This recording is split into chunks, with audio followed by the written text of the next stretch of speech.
நிறைய எவ்வளோ முட்டை இருக்கு, அதனால இன்னைக்கு வந்து முட்டை சாம்பார் வைக்கலாமா? கொஞ்சம் வித்தியாசமா இருக்கும் நம்மளோட முட்டை சாம்பார். ஓகே, ஒரு 4 முட்டை எடுக்கிறேன். அதுக்கப்புறம் நம்ம வந்து முட்டை வந்து கொஞ்சம் கோரிங் பண்ணிக்கலாம். வாங்க ரெசிபிக்குள்ள போலாம்.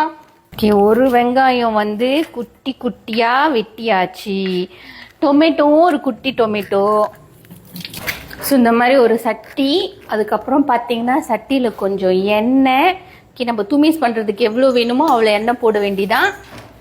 சட்டி கொஞ்சம் சூடானதுக்கப்புறம் நம்மளோட கடுகு தாளிப்பு இருக்கு இல்லையா? ஓகே, ஸோ அது கொஞ்சம் ஆட் பண்ணிக்கோங்க. உங்கள் சாம்பாருக்கு எவ்வளோ வேணுமோ அவ்வளோ ஆட் பண்ணிக்கோங்க. அதுக்கப்புறம் பார்த்தீங்கன்னா நான் வெட்டி இருந்தேன் இல்லையா நம்மளுடைய வெங்காயம். ஓகே, ஸோ வெங்காயம் நான் இதில் ஆட் பண்ணுறேன். கருவேப்பிலை இல்லை, அதனால என்ன பண்ணுறேன்னா இந்த கொத்தமல்லி வேறு இருக்கு இல்லையா, அந்த மாதிரி கழுவி ஃப்ரோசன் பண்ணி வச்சுருக்கோம். ஓகே, ஸோ ஒரு 2-3 கொத்தமல்லி வேறு. அதுக்கப்புறம் பார்த்தீங்கன்னா சில்லி கரிங். ஓகே, 2 சில்லி கரிங் எடுக்கிறேன். ஓகே, ஸோ சில்லி கரிங். ஓகேவா? ஸோ நல்லா தூமிஸ் பண்ணிக்க வேண்டியதான். இதில் பார்த்தீங்கன்னா நம்மளோட டொமேட்டோ, அதுக்கப்புறம் என்னது பவாங் புட்டு எல்லாமே இதில் போட்டு தூமிஸ் பண்ணிட வேண்டியதான். சாம்பாரெல்லாம் வைக்கணும்னா கண்டிப்பாக உங்களோட பருப்பெல்லாம் எவ்வளோ நேரம் நீங்கள் பாயில் பண்ணுவீங்க, இல்லைன்னா ப்ரெஷர் குக் பண்ணுவீங்க சொல்லுங்கள். ஸோ நம்மக்கிட்ட மெட்ராஸ் சாம்பார் இருக்குது. இதுதான் மெட்ராஸ் சாம்பார். ஸோ இப்படி தான் இருக்கும். ஓகேவா? இதில் 4 டைப் ஆஃப் டால் எல்லாமே நான் வந்து போட்டுட்டேன். இது போட்டிங்கன்னா உங்களுக்கு வந்து பருப்பு எதுவுமே தேவைப்படாது. நீங்கள் பருப்பெல்லாம் வேக வைக்க வேணாம், ப்ரெஷர் குக் பண்ண வேணாம். ஸோ இன்றைக்கி வந்து இந்த மாதிரி ஒரு 2 கரண்டி கம்மியா. ஓகே, இந்த மாதிரி ஃபுல்லாக 2 கரண்டி எடுத்திருக்கேன். வேணாம், ரொம்ப பக்காட்டாயிரு போகுது. ஒரு சத்துஸ்துங்க சுடுலா பத்தலைன்னா அப்புறம் ஆட் பண்ணிக்கலாம். அதுக்கப்புறம் இம்பார்ட்டன்ட் என்னன்னா கண்டிப்பாக ஆறின தண்ணி வந்து இதில் மிக்ஸ் பண்ணுங்க. ஓகே, ஸோ ஆறின தண்ணி நல்லா மிக்ஸ் பண்ணிவிட்டு அப்புறம் நம்ம தூமேஸ் பண்ணியிருந்தோம் இல்லையா நம்மளோட சாம்பாருக்காக. ஓகே, இதில் வந்து நான் ஆட் பண்ணிடுறேன் பாருங்க. ஸோ அது போட்டவுடனே பாருங்கள் எவ்வளோ வாசம்னு.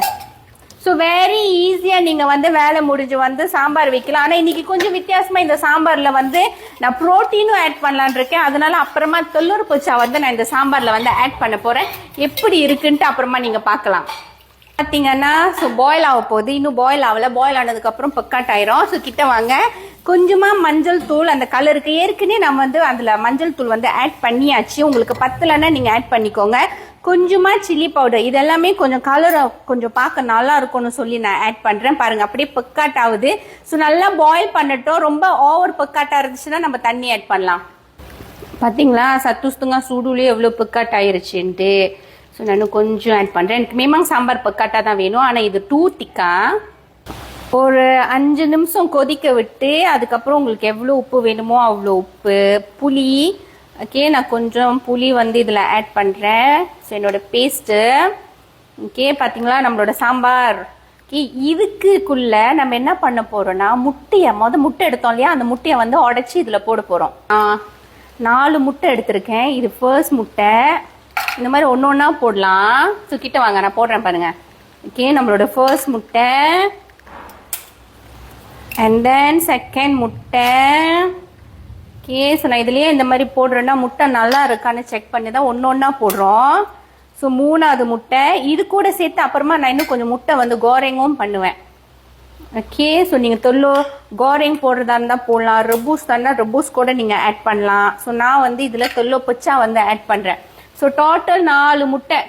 ஓகே, நல்லா அந்த முட்டை குக் ஆகிற வரைக்கும் நம்ம வெயிட் பண்ண வேண்டியதான். ஓகே, ஸோ ஃபைனலி நம்மளுடைய தொல்லோ பொச்சா சாம்பாரும் ரெடி ஆயிருச்சு.